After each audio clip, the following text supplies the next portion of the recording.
नमस्कार, हमारे खास कार्यक्रम में आपका स्वागत है। आपके साथ मैं हूं खालिद हसन। दिल्ली की सीमा पर करीब 8 महीने पहले से बैठे किसानों ने अब दिल्ली में अपनी संसद लगाई है। एक तरफ संसद भवन में देश की संसद चल रही है, तो वहीं दूसरी तरफ जंतर मंतर पर किसानों की संसद चल रही है। 2 दिन संसद चलाने के बाद किसानों ने भी अपनी संसद को सोमवार तक के लिए स्थगित रखा है, लेकिन अब जब सोमवार को किसानों की संसद लगेगी तो उस संसद को महिलाएं चलाएंगी।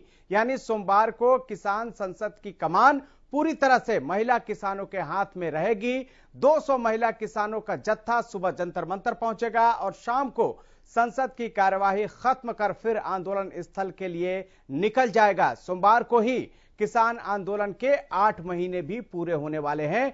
8 महीनों से किसान दिल्ली की सीमाओं पर बैठे हैं, लेकिन जिस मांग को लेकर किसान आंदोलन कर रहे हैं वो मांग पूरी होगी या नहीं कोई नहीं जानता, क्योंकि सरकार का भी साफ कहना है कि वो कृषि कानूनों पर क्लॉज बाय क्लॉज चर्चा करने को तो तैयार है, लेकिन किसी कीमत पर कानून को वापस लेने को तैयार नहीं है। अब आने वाले समय में क्या होता है, किसान संसद से सरकार पर क्या असर होता है, इस पर सभी की नजरें हैं। तो लगातार 8 महीने से किसानों का आंदोलन जारी है। किसान 3 कृषि कानूनों को वापस करने की मांग कर रहे हैं, साथ ही एमएसपी पर कानूनी गारंटी चाहते हैं, लेकिन सरकार की तरफ से इस तरह का कोई आश्वासन नहीं दिया गया है। पिछले 6 महीने से बातचीत की जो डोर है वो भी पूरी तरह से टूटी हुई है।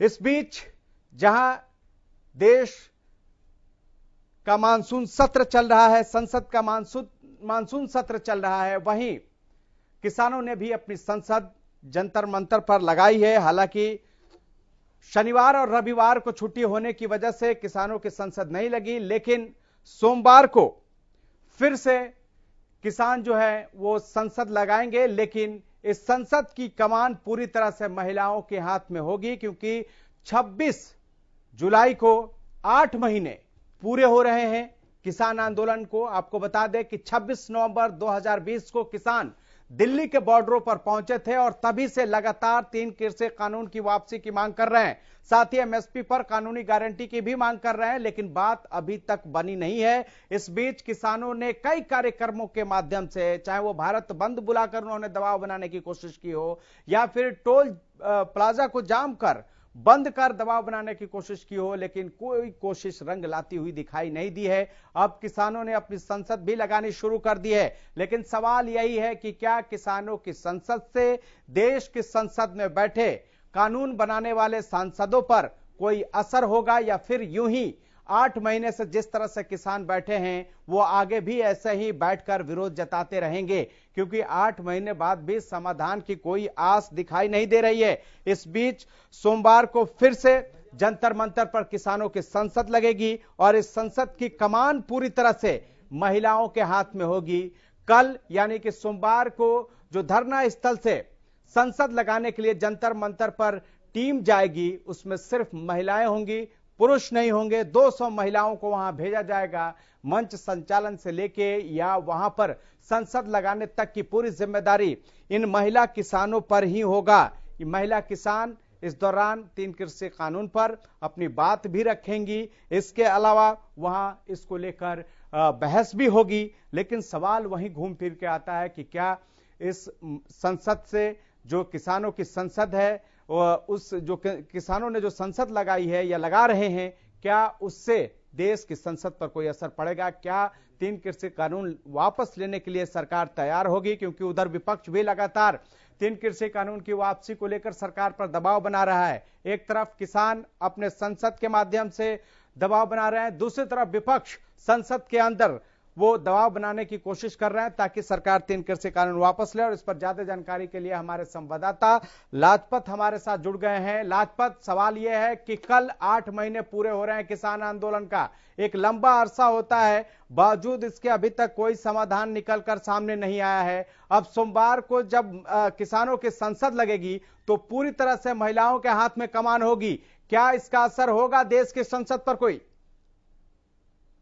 पहली बार ऐसा मौका मिलेगा कि जो महिलाएं संसद चलाएंगी और लगातार 3 कृषि कानूनों को रद्द करवाने के लिए दिल्ली की दहलीज पर जब से किसान बैठे हैं, एक के बाद एक रणनीति मजबूती से दिखाई दे रही है। लेकिन सरकार के साथ जो 11 दौर की बैठक हुई है वो बेसफल रही है और लगातार अभी काफी लंबा समय हो चुका है। कल 8 महीने हो जाएंगे और 8 महीने के बीच जो 11 दौर की सिर्फ बैठक हुई है उसके बीच कोई बैठक नहीं हुई है। लेकिन एक सवाल जरूर है खालिद कि दोनों तरफ की जो खींचातानी है किसान की और सरकार की, उसका खामियाजा आम व्यक्ति को भुगतना पड़ रहा है, जो छोटा वर्कर है उसको भुगतना पड़ रहा है। लेकिन महिलाएं कल संसद चलाएंगी। अंदर जो संसद में खींचातानी चली है, विपक्ष जो दबकर हंगामा कर रहा है, ये सरकार के लिए घातक बात है, क्योंकि सरकार को आगे आना चाहिए, बातचीत करनी चाहिए। खींचातानी में नुकसान होता है और लगातार जो किसान अपनी बात को लेकर दिल्ली की दहलीज पर चारों तरफ से जो किसानों ने घेर रखा है दिल्ली को, उस बात को लेकर कल जो है वो महिलाएं संसद चलाएंगी और महिलाएं आगे जब बढ़ती हैं तो महिला शक्ति जब आगे बढ़ती है तो काफी बड़ी एक तादाद में सरकार को भी झुकना पड़ता है, क्योंकि लगातार जैसे महिला है वो हर चीज को लेकर आगे आती है। जैसे अब कल संसद चलाएंगी तो काफी बड़ी बात होगी। लेकिन सवाल यह है कि कल किसान आंदोलन के 8 महीने भी पूरे हो रहे हैं, क्या इसके अलावा भी किसानों ने कोई रणनीति बनाई है? जी बिल्कुल, देखिए खालिद, बात करें तो जो सिंघू बॉर्डर है वो एक इस आंदोलन का बिंदु पॉइंट है और यहाँ पर करीब 40 लोगों का एक जत्था है जो जिसको जत्थाबंदी बोलते हैं और वो बैठकर इस पर निर्णय लेता है। बैठक होती है, उसके बाद रणनीतियां बनती है और उसको मजबूती से किस स्टेप में चलाना है वो आने वाला वक्त बताएगा, क्योंकि लगातार जैसे 8 महीने से एक के बाद एक जो रणनीति बनी है वो बहुत मजबूती से बनी है, जिसमें किसानों की एक मजबूती दिखाई दी है और सरकार इसमें झुकने को बिल्कुल तैयार नहीं है। सरकार को आगे आना चाहिए, समाज के बारे में आगे आकर सोचना चाहिए, एक बेंच पर बैठकर बातचीत करनी चाहिए, क्योंकि लगातार 8 महीने से जो दिल्ली की दहलीज पे सबसे बड़ा हाईवे जो दिल्ली से चंडीगढ़ जो पाकिस्तान तक जाने वाला रोड है वो 10 किलोमीटर का जो दायरा है जहां पर किसान अपनी बात को लेकर बैठे हैं, गर्मी सर्दी हर तरह का मौसम सहन किया है, आगजनी जैसी घटना यहाँ पर देखने को मिली है, लेकिन सरकार इसमें कोई बड़ा स्टेप उठाने का प्रयास करे इससे पहले इनको बातचीत करनी चाहिए। एक बेंच पर बैठकर बातचीत करने का लेकिन लाजपत सवाल ये भी तो है कि सरकार की तरफ से बातचीत की बात कही जा रही है, किसान भी कह रहे हैं कि बातचीत के लिए वो तैयार हैं, लेकिन पहल नहीं हो रही है दोनों तरफ से, तो ऐसे में बातचीत कैसे होगी? आपको पता ही है कि 6 महीने से यानी कि 22 जनवरी के बाद से कोई बातचीत ही नहीं हुई है, तो समाधान की उम्मीद कैसे लगाई जाए? जी बिल्कुल, ये बिल्कुल खालिद है, क्योंकि 6 महीने से कोई भी बातचीत सरकार की तरफ से नहीं आई है, सिर्फ कहा गया है, किसानों की तरफ से भी कहा गया है, लेकिन ये खाई कैसी है ये आने वाला वक्त बताएगा, क्योंकि दोनों को आपसी बातचीत करनी चाहिए। क्योंकि इसका देखिए खालिद, बात करें तो सोनीपत पर बहुत ज्यादा प्रभाव है, क्योंकि सोनीपत का जो व्यापार है, जो छोटे छोटे मध्यम परिवार हैं जो अलग अलग स्टेट से यहाँ पे कमाने खाने आए हैं, फैक्ट्रियां हैं यहाँ से पलायन हो चुकी हैं, जो मध्यम परिवार हैं वो यहाँ से जा चुके हैं, तो ये सोनीपत के लिए काफी बड़ी चिंता का विषय है, सरकार के लिए भी चिंता का विषय है। और जो दोनों तरफ की जो खींचातानी है उस पर एक बेंच पर बैठकर जरूर बात करनी चाहिए, समाधान जरूर करना चाहिए, क्योंकि 10 किलोमीटर का जो दायरा है वो पूरा का पूरा प्रभावित हो चुका है। किसान आंदोलन की बात जरूर है कि किसानों की भी सुनी जाए, सरकार को आगे आकर जरूर सुननी चाहिए, लेकिन इसका आम नागरिक जो है शिकार ना बने। जी खालिद, आम आदमी शिकार न बने। आप लगातार कह रहे हैं कि 10 किलोमीटर का जो एरिया है वो काफी प्रभावित है, लेकिन सवाल ये है लाजपत की क्या वहां पर जो किसानों की संख्या है उसमें कोई कमी बेसी देखने को मिल रही है या उसी तरह से वो डटे हुए हैं जिस तरह से पहले डटे हुए थे? जी बिल्कुल, देखिए किसानों का आवागमन लगातार जारी है, किसानों ने अपनी खेती भी करनी होती है, जिनकी खेत जो खाली हैं, जिनको अपने खेत की बुआई भी करनी होती है वो चले जाते हैं, दूसरे जिनके गांव में एक दूसरे से ड्यूटी लगाई गई है, जो गांव के जो पंजाब के लोग हैं वो ज्यादा इस आंदोलन में है, हरियाणा के लोग भी शामिल हैं, लेकिन जो आवागमन लगातार जारी रहता है, जो आसपास का जो क्षेत्र है, जो सोनीपत के लोग जो इसमें शामिल है वो रात को चले जाते हैं, दिन में आ जाते हैं, और पंजाब के जो लोग हैं ज्यादा दूर से हैं वो जरूर रुके हुए हैं, लेकिन आवागमन लगातार जारी है। लेकिन कहीं ना कहीं इसमें जो किसान आंदोलन में काफी लोगों की शहादत भी हुई है, काफी लोग इसमें जिनकी मौत भी हुई है, सरकार के लिए ये भी नाक का सवाल बना हुआ है। जी खालिद, सरकार के लिए भी नाक का सवाल बना है, लेकिन एक सवाल इसके साथ यही है कि आपने देखा होगा कि कैसे गणतंत्र दिवस के मौके पर किसानों ने दिल्ली में ट्रैक्टर मार्च निकाला था, उस दौरान वहां पर हिंसक घटनाएं भी देखने को मिली थी।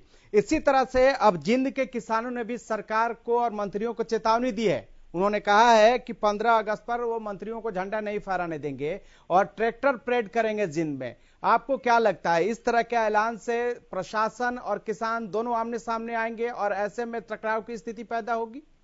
जी बिल्कुल, देखिए खालिद, ये बिल्कुल अच्छा सवाल है, क्योंकि लगातार जैसे गणतंत्र दिवस को जो हानि हुई थी, जो दिल्ली में हानि हुई थी, ये कहीं ना कहीं हरियाणा के लिए भी काफी बड़ी चिंता का विषय है। हमने राकेश टिकैत से जरूर सवाल किया था। राकेश टिकैत ने भी कहा था कि हम जो 15 अगस्त को यहीं पर जो अपना तिरंगा लहराएंगे, लेकिन जैसे किसानों ने कहा है कि लगातार जो है, अगर 15 अगस्त को जो तिरंगा लहराने की बात है और इनको नहीं लहराने दिया जाएगा, ये काफी चिंता का विषय रहेगा। शासन और प्रशासन के लिए काफी बड़ी चिंता की बात रहेगी। टकराव की स्थिति ना बने, इसलिए सरकार और शासन और प्रशासन का जरूर इस पर ध्यान रहेगा, क्योंकि सरकार के पास खुफिया विभाग, काफी तरह के ऐसे लोग हैं जो कि विभागों की पैनी नजर हर व्यक्ति पर रहेगी।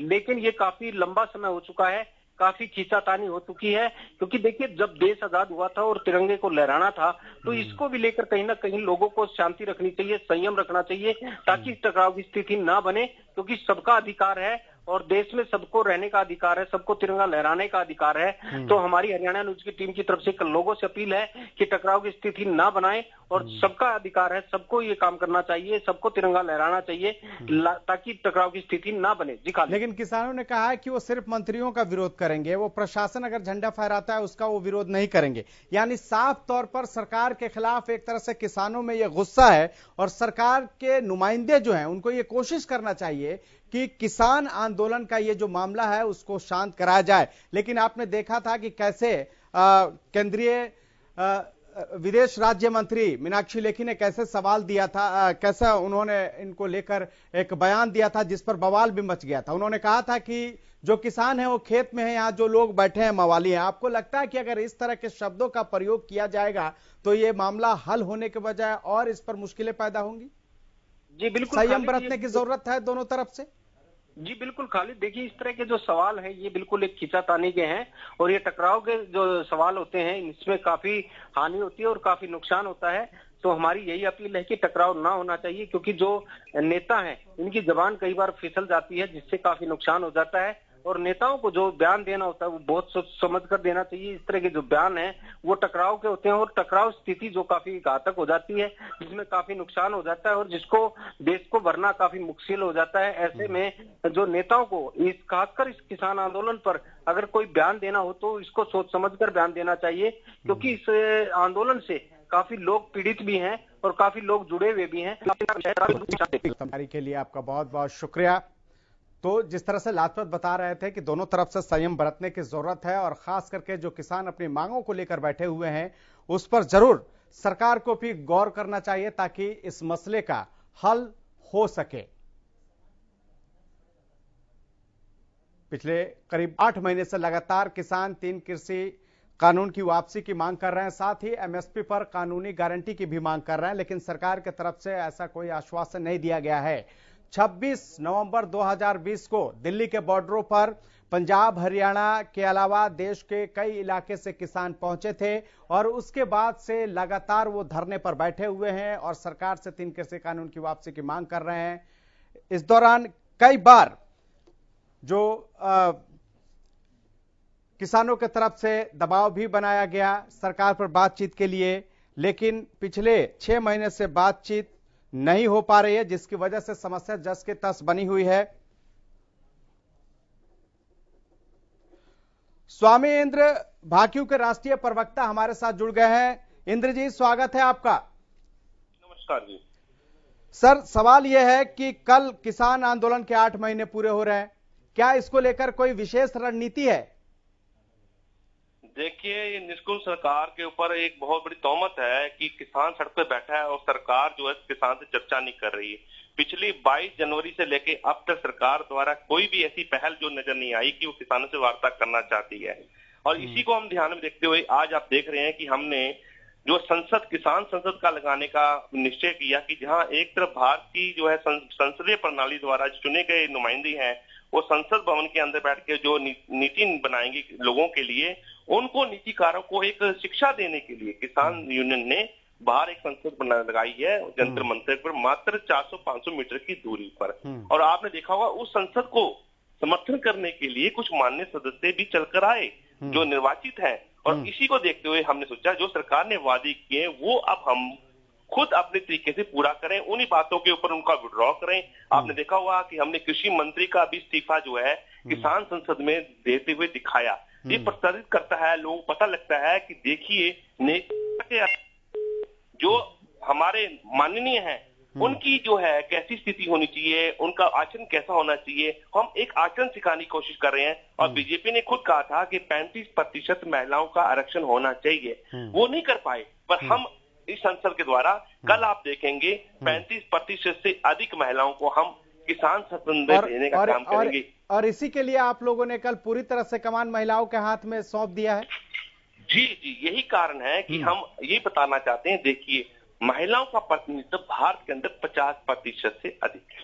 हमारी महिलाएं हमारे कंधे से कंधा मिला काम करती, भले वो हमारे कृषि का कार्य क्यों ना हो। आप देखें निंदाई, गुडाई, बिजाई तमाम कार्य हमारी महिलाएं करती हैं, पशुपालन काम हमारी महिलाएं करती हैं। ऐसे में राजनीतिक संरक्षण क्यों ना दिया जाए? सर आप हमारे साथ बने रहिए, इंद्र जी बने रहिए। विजेंद्र नेहरा प्रवक्ता बीजेपी के हमारे साथ जुड़ गए हैं। विजेंद्र जी स्वागत है। धन्यवाद जी, धन्यवाद। सर सवाल इसके साथ यही है, जिस तरह से अभी इंद्र जी बता रहे थे कि जो काम देश की संसद में नहीं हो पाया वो किसानों के संसद में वो कर रहे हैं। उन्होंने कृषि मंत्री का इस्तीफा अपने संसद में दिलवाया, और इसके अलावा किसानों के संसद में कल वो ये भी बता रहे हैं कि 33% महिलाओं का आरक्षण भी पास करेंगे। तो क्या लगता है कि जो काम देश की संसद में होना चाहिए वो किसान संसद में करके आप लोग को एक तरह से दबाव बना रहे हैं, तो क्या इस दबाव का कोई असर होगा? देखिए खालिद जी, मुझे तो लगता है ये हरियाणा प्रदेश और देश की महिलाओं का अपमान है कि जहां भारतीय जनता पार्टी माननीय मनोहर लाल जी की सरकार ने 50% चुनाव लड़ने में भी पंचायत चुनाव में महिलाओं को आरक्षण दिया है, और ये भी 33% पे अटके हुए हैं। इनको सोचना चाहिए कि आज महिला बराबर की भागीदार हैं, पुरुष भी जो काम कर रहे हैं महिला उनसे आगे बढ़ के काम कर रही है। खालिद जी सुनिए, खालिद भाई, दूसरा मैं इनको बताना चाहूंगा, हरियाणा प्रदेश के अंदर पिछली बार जब पंचायत के चुनाव हुए थे तो उसमें 42% महिलाएं चुन के आई थी। माननीय मुख्यमंत्री मनोहर लाल जी की नीतियों का प्रभाव है, और ये सरकार का ही प्रभाव है। इन महिलाओं को और इन किसान नेताओं को सबसे पहले धन्यवाद करना चाहिए भारत सरकार का। इस बार देश के इतिहास में सर्वाधिक जो कैबिनेट है मोदी जी की, उसमें सबसे ज्यादा महिलाओं को मंत्री बनाया है, तो इनको धन्यवाद करना चाहिए। दूसरा, ये भारत सरकार के और हरियाणा सरकार के प्रयास है कि देखिए किस तरह से कल ओलंपिक बेटी है और उसने ओलंपिक तो देश का सम्मान बढ़ाया। तो देखिए देश के अंदर, हरियाणा प्रदेश के अंदर महिलाओं को बढ़ाने का काम है, और अभी 33% पे अटके हुए हैं ये। अरे 50% आरक्षण तो हमारी हरियाणा सरकार ने दे दिया है महिलाओं को चुनाव लड़ने के मामले में। तो मुझे लगता है इनको आगे बढ़ना चाहिए अभी। और दूसरा खालिद जी, देखिए मैं बताना चाहूंगा, मैं खुद गाँव में रहता हूँ, तो गांव के अंदर महिला हो, पुरुष हो, जवान बच्चा हो, वो सब मिलकर के खेती करते हैं। लेकिन वो किसान है, वो इनकी तरह नकली किसान नहीं है। ये जो खुद यहाँ पे बैठे हुए हैं, इनका खेती किसानी से कोई दूर दूर तक मतलब नहीं है ना। ये शहर में रहते हैं, इनका गांव से मतलब नहीं है, इनका खेती से मतलब नहीं है, किसानी से मतलब नहीं है। ये सब नकली किसान है, फर्जी किसान है। सर एक बात सोचिए, नकली किसान विदेश राज्य मंत्री मवाली कहती हैं, ऐसे में क्या लगता है कि समाधान होगा इस तरह की अगर बयानबाजी होगी? तो एक रास्ता निकालने की जरूरत है ना सर किसानों को लेकर। खालिद भाई, पिछले लगभग 1 साल से हम लोग इस विषय पर चर्चा कर रहे हैं। मैं निरंतर रूप से चर्चा में आपके साथ आता हूँ। आपको लगता है समाधान निकालने की मंशा है? जो गुरनाम सिंह चढ़ूनी लीड कर रहा है इस आंदोलन को, वो खुद कह चुका है कि कृषि कानून किसानों का भला नहीं होगा, चुनाव लड़िए तब भला होगा। तो ये तो चुनाव लड़ने की इंद्र जी से जवाब देते हैं ना। इंद्र जी, क्या मंशा नहीं है कि बातचीत से हल निकले? आप लोग नहीं चाहते? देखिए अभी नेहरा जी जो बात कर रहे थे कि महिलाओं को ये प्रतिनिधित्व दे रहे हैं, ईमानदारी से बताइए कि आप अब जो है किसान पार्लियामेंट लगा के बैठे हैं, ना कि पंचायत जी को चुनाव की बात कर रहे हैं। हम ये बता रहे हैं देश की सबसे बड़ी पंचायत में भी महिलाओं का अधिकार होना चाहिए। आप ग्रामीण स्तर पे तो बात कर रहे हैं, पर देश स्तर पे क्यों नहीं बात कर रहे? आप ग्रामीण स्तर पे कोई काम नहीं कर पाए, और आप राष्ट्रीय स्तर पर देखिए, आप बताइए, आप ईमानदारी से ये बताइए कि वार्ता के लिए आपके पास क्या सुझाव है किसानों के लिए? आप चलो हम ये बात आपका नेहरा जी, आप जवाबदेही से बात करना।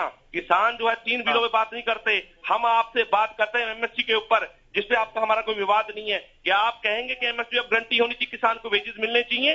बताइए, पूरा देश सुन रहा है आपको। सौमेंद्र जी देखिए, सुनिए मैं बताता हूँ आपको, सुनिए सौमेंद्र जी, आपको सौमेंद्र जी ध्यान हो तो आप भी बहुत लंबे समय से इन विषयों पर चर्चा पे आ रहे हैं। 5 दिसंबर 2020 को स्वामेंद्र जी भारत सरकार ने एक लिखित प्रस्ताव किसान संगठनों के बीच में भेजा था। उसमें जो भी आपके सुझाव थे उसमें भारत सरकार ने प्रस्ताव दिया था कि अगर आप आंदोलन वापस लेते हैं तो आपके इन सुझावों को हम इसमें संशोधन करने के लिए तैयार हैं। तो उसमें ये भी गारंटी हम देने के लिए तैयार थे कि एमएसपी की लिखित में गारंटी पहली बार भारत के इतिहास में 70 साल की लिखित में गारंटी देने के लिए तैयार थी। ये आपको जानकारी होनी चाहिए, आपको जानकारी होगी। लगता है कि आप किसी गलत मुतालके में हैं। भारत सरकार ने 11 दौर की वार्ता में किसानों के साथ 2 कानूनों को वापस लेने की सहमति दी थी। कहा था कि 4 बातों में से हमने किसानों की 2 बातें मान ली, एक बिजली का बिल, दूसरा किसानों के ऊपर जो है पराली का जो है एलपीजी का जो है कानून वापस होगा। क्या आपने वापस किया? आप जवाब भाई देखिए, अब मुझे अचंभा आपका विचार कहाँ जाता है जब बात बड़ी बड़ी करते हैं वो आप पिछवाड़े में रखते हैं। क्या बात कर सामने लाइए, पूरा देश सुनना चाहता है आपको। बिल्कुल स्वामी जी थोड़ा सा ठीक है, विजेंद्र जी जवाब दीजिए। आपको तो कौन सी जगह सहमति बनी थी? एक तो इलेक्ट्रिसिटी का जो बिल सरकार लेके आ रही थी उसको सरकार ने किया था। पराली जलाने के ऊपर जो जुर्माने का प्रावधान था उसको वापस किया था। महाराज आप थोड़ा जानकारी लेके तो आइए डिबेट में, इतने लंबे समय से आ रहे हैं। कृषि कानूनों पर तो कभी नहीं बोला सरकार ने हम वापस करेंगे। कैसी बयानी कर रहे हैं आप टीवी पे बैठ करके? और आपके किसी नेता लेकिन विजेंद्र जी ये कब तक चलता रहेगा आंदोलन?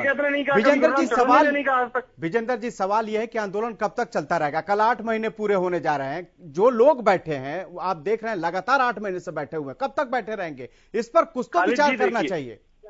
खालिद भाई मैं बड़ी जिम्मेदारी से एक चीज कहना चाहूंगा। किसान का बेटा हूं, खेती करता हूं, गांव में रहता हूं। अगर जिम्मेदारी से किसान संगठन के जो नेता हैं वो राजनीति को परे रख के सच मायने में किसानों के हित में अगर जिस दिन बैठना शुरू करेंगे उसी दिन समाधान निकल जाएगा। आप मुझे बताइए, खुले मन से भारत सरकार ने स्पष्ट रूप से ये कहा है कि जो भी संशोधन आप इन कानूनों में कराना चाहते हैं आप आइए, हमें बताइए, हम करने के लिए तैयार है। लेकिन क्योंकि खालिद जी कि पिछले 30-40 साल से जब इन कृषि कानूनों की मांग थी उसको सरकार ने लागू किया है। और खालिद भाई मुझे बताइए, अगर इतना ही अच्छा कानून पुराना सिस्टम अगर कृषि सिस्टम है तो 4 लाख से अधिक किसानों ने क्यों आत्महत्या की देश के अंदर? आज भी जब हमारी सरकार आई थी 2014 में 6% लोगों को पूरे देश भर के अंदर एमएसपी मिल रही थी। ऐसी स्थिति क्यों है किसान की खराब आज भी? आप मुझे बताइए, गुरनाम चढ़ूनी और राकेश टिकैत जैसे किसान लेकिन सवाल ये है कि करोड़पति अरबपति लोग बन जाते हैं, आम किसान गरीब रह जाता है। एमएसपी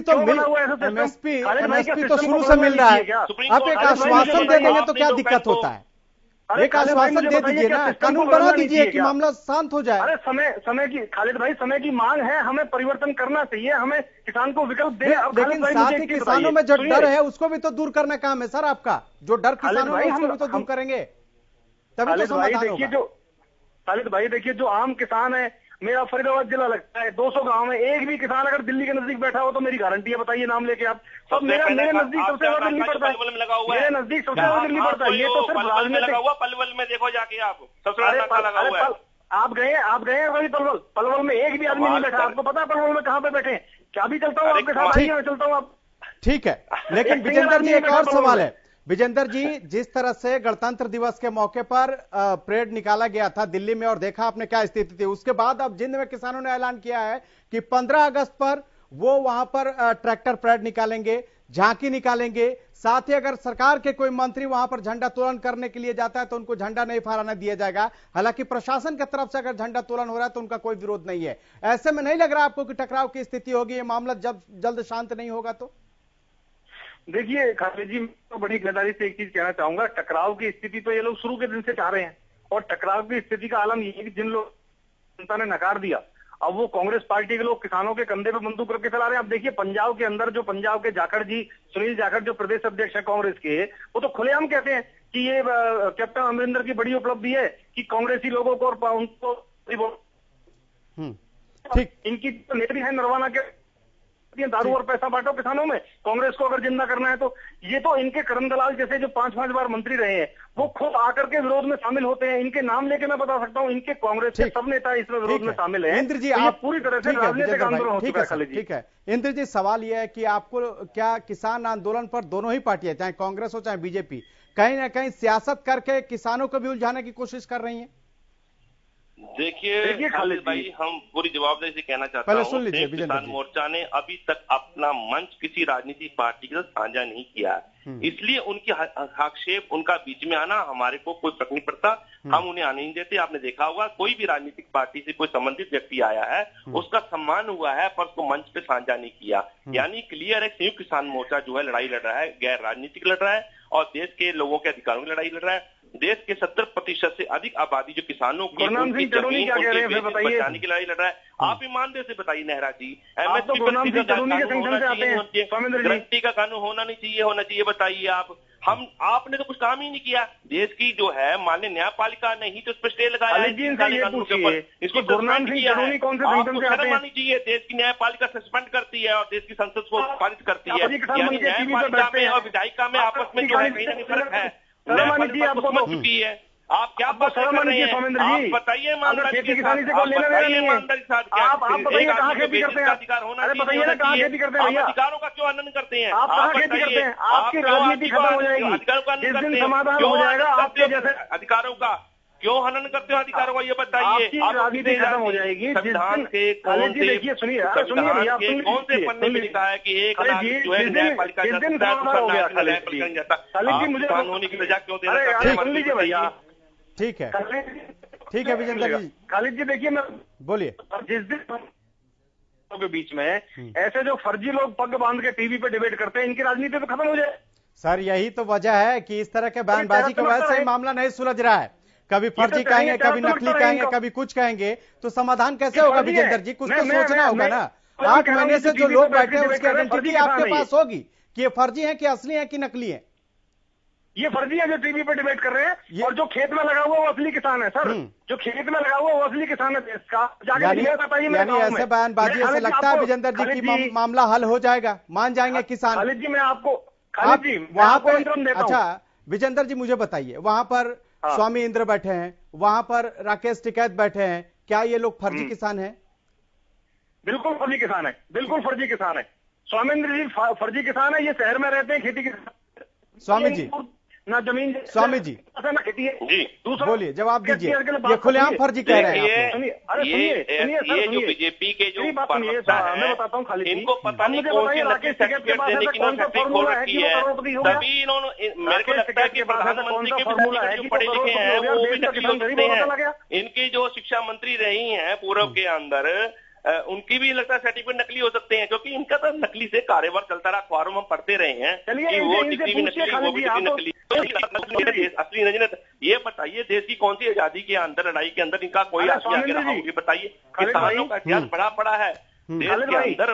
85% से अधिक किसानों ने ही देश की आजादी अपने फांसी के जो फंदे को चूमा है। खालिद भाई जी विजेंद्र जी बोलिए। सवाल कर लूं, ये 5 इस समय धान की खेती हो रही है देश में, 5 धानों की किस्म बता दो, 5 गेहूं की किस्म बता दो, किसी भी फसल की सर यहाँ हम परीक्षा लेने नहीं आए हैं किसी का। ये कोई जरूरी नहीं है कि जो किसान खेत में काम कर रहा है वो रट के बैठा हो, ये परीक्षा लेने नहीं आए। 3 कृषि कानून पर जो अगर किसान नहीं चाहता तो उसको होल्ड भी तो किया जा सकता है। वापस लेने में क्या दिक्कत है सर विजेंद्र जी, वापस लेने में क्या दिक्कत है? बहुत से कानून वापस लिए गए हैं। आप बताइए रागी की फसल कहाँ होती है, ये बताइए। अब आप दोनों एक दूसरे से क्वेश्चन पूछेंगे, कौन फसल कहाँ होती है, कौन फसल क्या है, ये तो कोई मतलब नहीं है ना आपको। मतलब ये है कि कानून नहीं चाहते किसान, अगर नहीं चाहते हैं तो वापस लेने में विजेंद्र जी दिक्कत क्या है? और सवाल ये है कि कोई पहली बार कोई कानून वापस तो लिया नहीं जाएगा, बहुत से कानून वापस लिए गए हैं, तो थोड़े दिन के लिए इसको भी वापस लेके देखा जा सकता था। इतने लोग बैठे, आपको पता है 10 किलोमीटर का एरिया जो है सोनीपत का और पानीपत का, वहां पर कितना लोगों को परेशानी हो रही है। 8 महीने से ये बैठे, इनको भी परेशानी हो रही है, ये देखना तो चाहिए सर। अरे सर कोई परेशानी नहीं है, जो नेता हैं उनके रूम में एसी लगे हुए हैं, आपने देखी नहीं है क्या? इन्हें देश के लोगों की परेशानी नहीं आती। आप मुद्दे पे नहीं आए विजेंद्र जी, समझ नहीं आता।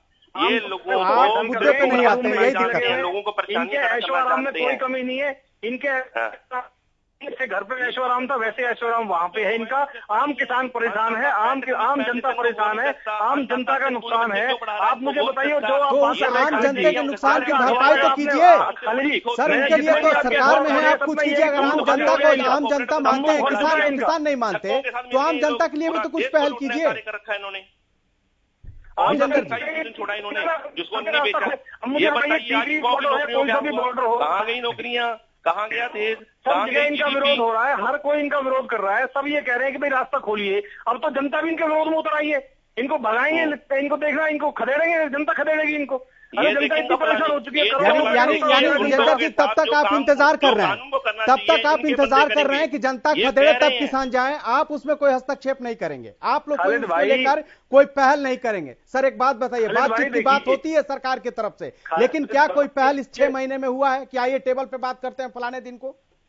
खालिद भाई देखिए, माननीय केंद्रीय कृषि मंत्री श्री नरेंद्र तोमर जी ने स्पष्ट रूप से बार बार पहले भी बयान दिया है, किसान आए, खुले मन से बातचीत करें, जो मांगे हैं उनको हम मानने के लिए तैयार हैं। कृषि कानून वापस नहीं होंगे, देश के हित में है, किसानों के हित में है। राकेश टिकैत बात तो वही हो गई ना कि बात कर लीजिए, खूंटा वही रहेगा। पिताजी थे ये विजेंद्र जी, बात तो वैसे ही हुई कि बात कीजिए, लेकिन खूंटा वही रहेगा। सब लोगों ने माना था कि किसान के लिए बाजार खोलना चाहिए, देश भर के किसानों की मांग है, किसान के लिए बाजार खोलिए। देश भर के किसान किसी का समर्थन में है सर, लेकिन किसान तो नहीं चाहता ना, किसान तो नहीं चाह रहा ना। अगर चाह रहा होता तो यहाँ बैठकर अपना समय थोड़ी जाया करता सर। कई आपको पता है 500 से ज्यादा लोगों की यहाँ मौत हो गई है किसान आंदोलन में, कितना दुखद है आप ये सोच सकते हैं। अरे सर हत्याएं, ये लोग किसानों के नाम पे राजनीति कर रहे हैं, किसानों की मौत की हत्या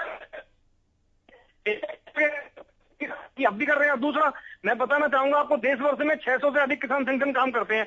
कितने लोग वार्ता कर रहे हैं सरकार से? 40 किसान संगठन। कितने लोग विरोध कर रहे हैं? 40 किसान संगठन, यानी 560 किसान संगठन देश भर में कृषि कानूनों के समर्थन में है। आप देखिए 600 से अधिक किसान संगठन पूरे देश के अंदर, और विरोध में कितने हैं? सरकार के विरोध में कितने कर रहे हैं बताइए? 560 आप तो वहां खड़ा कीजिए ना कि वो 560 विरोध कर रहे हैं, वो कहाँ है? शामिल होते हैं 40 किसान जो है उसके मेंबर हुए हैं। वो 560 आप जो कह रहे हैं 600 में से कि 560 किसान संगठन ऐसे हैं जो समर्थन में, वो कहाँ है? वो भी तो दिखना चाहिए। वो तो दिख नहीं रहे, सिर्फ जो विरोध कर रहे हैं वही दिख रहे हैं।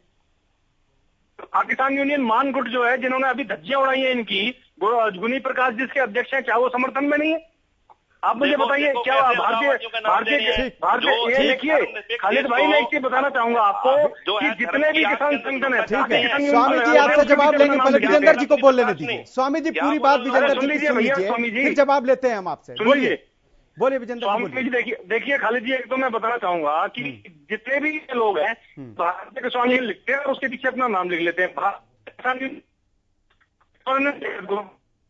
मान ग्रुप इसी तरह से नकली लोगों को आंखों में धूल झोंकने के लिए बनाए हुए हैं, अपना अपना नाम पीछे लगा लेते हैं, पहले भारतीय किसान यूनियन लिख देते हैं। अरे भैया, भारतीय किसान यूनियन किसी समय एक ही थी, उसका एक ही नेता था बाबा महेंद्र सिंह टिकैत। उन्होंने सही मायने में किसानों के लिए संघर्ष किया और कांग्रेस ने उनको गोली चलवाने का काम किया था, उनको दबाने का काम किया था। और चौधरी चरण सिंह से लेके चौधरी देवीलाल से लेके बाबा महेंद्र सिंह टिकैत से लेकर के सबकी एक ही मांग थी कि किसान के लिए बाजार खोलिए, किसान को ओपन मार्केट दीजिए, किसान का भला तभी होगा।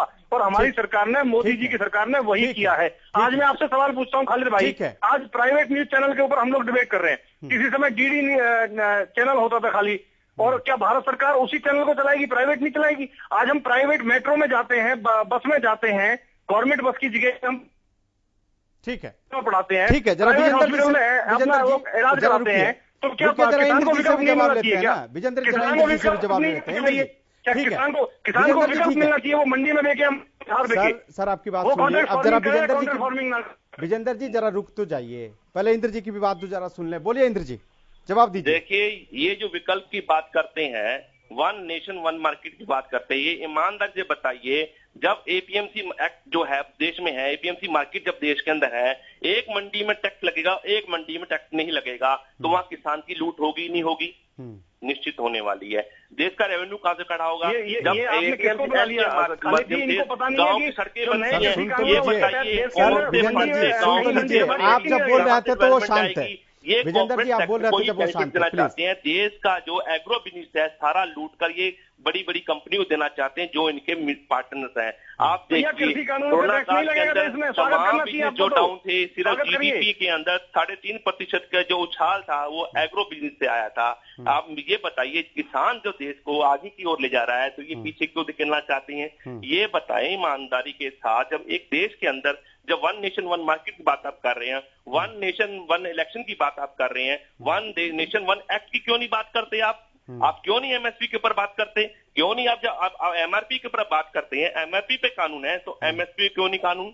आप मुझे बताइए कि देश के अन्नदाता के ऊपर अलग कानून और देश के आम नागरिक के अलग कानून, कॉर्पोरेट के लिए अलग कानून, क्या देश में चलने वाला है? यानी कि आप ये अलग अलग कानून क्यों विजेंद्र जी, अलग अलग कानून? खालिद जी, जैसे मैंने आपको बताया, भारत सरकार ने 5 दिसंबर 2020 को सभी मांगे मान ली थी। हम तो कह रहे थे कि आप एसडीएम कोर्ट के साथ में सिविल कोर्ट भी जाइए, आपको एमएसपी की लिखित में हम गारंटी देने के लिए तैयार हैं, मंडी से बाहर व्यापारी का रजिस्ट्रेशन करने के लिए तैयार हैं, मंडी से बाहर भी अगर आप चाहें तो टैक्स का प्रोविजन करने के लिए तैयार हैं, पराली वाले जो जुर्माने का प्रावधान था उसको वापस ले लिया, इलेक्ट्रिसिटी वाले को हमने वापस ले लिया, और 2006 से 2007 से इस देश और प्रदेश के अंदर कॉन्ट्रैक्ट फार्मिंग हो रही है। पंजाब के अंदर सबसे पहले कॉन्ट्रैक्ट फार्मिंग शुरू हुई थी, हरियाणा में महेंद्र सिंह हुड्डा कॉन्ट्रैक्ट फार्मिंग लेके आए, क्या उसका विरोध किया इन्होंने? कभी नहीं किया। क्या इससे पहले एमएसपी का कानून मांगा इन्होंने? कभी नहीं मांगा। क्यों नहीं मांगा जी आपने उससे पहले? देश में किसानों ने आत्महत्या कर ली। क्या आप बी टीम है क्या? लोगों को सिर्फ एमएसपी का फायदा मिल रहा है और आप राजनीति करते हैं। जब देश के अंदर मोदी जी की सरकार काम कर रही है, देश को जरूरत है इस तरह के कानून लाने के लिए। भैया सुन लो पहले, कृषि के क्षेत्र को बेहतर करने के लिए आप कह रहे हैं कि इस तरह के कानून की जरूरत है, तो किसानों को भी तो डर है आज, इसलिए वो मांग कर रहे हैं कि उनको डर है कि हो सकता है कि उनके इससे घाटा होगा। तो आपको एमएसपी पर कानून बनाने में क्या दिक्कत है? देखिए खालिद जी, मैं आपको बताऊं कि 81 लाख मीट्रिक टन का लक्ष्य था हरियाणा में गेहूं खरीद का, 83 लाख मीट्रिक टन की हमने खरीद की, 16,000 करोड़ रुपए देश के इतिहास में पहली बार डायरेक्ट किसान के अकाउंट में हमने पेमेंट की है, पहली बार। और आप मुझे बताइए, क्या वो भूतों ने आके खेती की है? वो किसान नहीं थे क्या? जो खेत में लगा हुआ वो किसान है खालिद भाई, जो बॉर्डर पर बैठा हुआ है वो राजनीति। ठीक है, आप कह रहे हैं कि आपने खरीदारी की है तो गारंटी दे दीजिए ना, डर हटा दीजिए किसानों को। अरे किसान आपको तो आगे भी खरीद करना है सर, आप तो आगे भी कह रहे हैं कि एमएसपी हम देंगे, आप तो ये मना तो नहीं कर रहे हैं, तो डर हटाने में क्या दिक्कत है? सर देश भर के अंदर 4.5 लाख मीट्रिक टन जो गेहूं की खरीद हुई है वो किसकी हुई है? वो किसान खेत में लगा हुआ है खालिद जी। वही तो बात है, किसान नहीं है कहीं भी, किसान उसी के लिए तो मांग रहा है, किसान उसी के लिए तो कह रहा है कि आप हमें गारंटी दे दो। विजेंद्र जी यही बात है, माफ कीजिएगा इंद्र जी, यही बात है ना? अब मैं इंद्र जी भाई, अब मैं जो आपको बता रहा हूँ कि 16,000 करोड़ रुपए किसान के अकाउंट में हम डाले, मीट्रिक टन हमने 1975 रुपए प्रति क्विंटल के हिसाब से गेहूं की खरीद की है एमएसपी पे मंडी में। तो किस, अब मैं आपको बता रहा हूँ ना आंकड़ों के साथ में की है, तो किसान को एमएसपी मिल रही है ऑलरेडी, किसान को एमएसपी भी मिल रही है, उसका रेट भी मिल रहा है, किसान डर रहा है ना सर, किसान डर रहा है कि आगे ये नहीं मिलेगा, यही तो उसको डर है, और इसी डर को खत्म करने के लिए आपसे कानून मांग रहा है। वो किसान जो डर रहा है, कौन किसान डर रहा है? सारे किसान हो चुका है। अभी देखिए हमें बात करते करते 1 साल हो गया, 1 साल के बाद एक खरीद के रबी की जो फसलें वो आ चुकी है। पहले जो रबी की फसल थी, आप एक बात सोचिए, पूरे प्रदेश में सर विरोध हो रहा है कि नहीं? किसान विरोध कर रहे हैं कि नहीं? आप पूरे प्रदेश में देख लीजिए, कहीं भी हो। देखिए अभी जिनकी बात हमने बताई, स्थिति खराब तो है, आप मानते हैं कि नहीं मानते हैं? विरोध हो रहा है, किसान विरोध कर रहे हैं, सड़कों पे उतर रहे हैं, सबके सब वो राजनीतिक लोग तो नहीं होंगे। खालिद भाई, ये किसान विरोध नहीं कर रहा है, मैं पूरी जिम्मेदारी से ना, किसान तो हमारे साथ है, किसान का आशीर्वाद भारतीय जनता पार्टी के साथ है। ये कांग्रेस ही है जो सत्ता से दूर हुए हैं, समाधान हो गया होता, कांग्रेस ही है, ये सबके सब कांग्रेस ही है सर। किसान कभी भी किसी माँ बहन किए गए हैं, वो खालिद भाई सुनिए, ये बताओ खालिद भाई, किसान कभी भी से पूछो 47,000 इन्होंने, बताओ ना 47,000 मुकदमे कैसे दर्ज कर लिए फिर आपने? सुनिए खालिद भाई, कभी भी किसान, ये किसानों को बदनाम कर रहे हैं। किसान कभी माँ बहन बेटी का बलात्कार नहीं कर सकता जो इन्होंने किया, इस तरह से कभी दुराचार नहीं कर सकता किसान कभी किसी को जिंदा नहीं जला सकता भैया, किसान कभी किसी को जिंदा नहीं जलाएगा, माँ बहन बेटी के साथ बलात्कार नहीं करेगा किसान। किसानों को बदनाम कर रहे हैं आप लोग। अगर किसानों ने किया तो आपने उनके खिलाफ क्या किया? एक्शन लेना चाहिए था ना आपको। खालिद भाई, ये लोग चाहते हैं बार बार किसान का नाम लेके किसान का सपोर्ट ये चाहते हैं, लेकिन इनको पता नहीं है देश का जो किसान है, हरियाणा प्रदेश का जो किसान है, ठीक है सर, भारतीय जनता पार्टी के। ठीक है विजेंद्र जी और इंद्र जी, आप हमारे साथ जुड़े इसके लिए आपका बहुत बहुत शुक्रिया। तो लगातार करीब 8 महीने पूरे हो गए और 8 महीने से लगातार किसान 3 कृषि कानून की वापसी की मांग कर रहे हैं। एक तरफ देश का जो संसद है वो चल रहा है और दूसरी तरफ किसान अपनी संसद लगा रहे हैं, लेकिन सवाल यही है कि क्या इस संसद से समाधान निकलेगा या फिर यही किसानों को इंतजार करना होगा। फिलहाल इतना ही, मुझे दीजिए इजाजत, आप देखते रहिए हरियाणा न्यूज।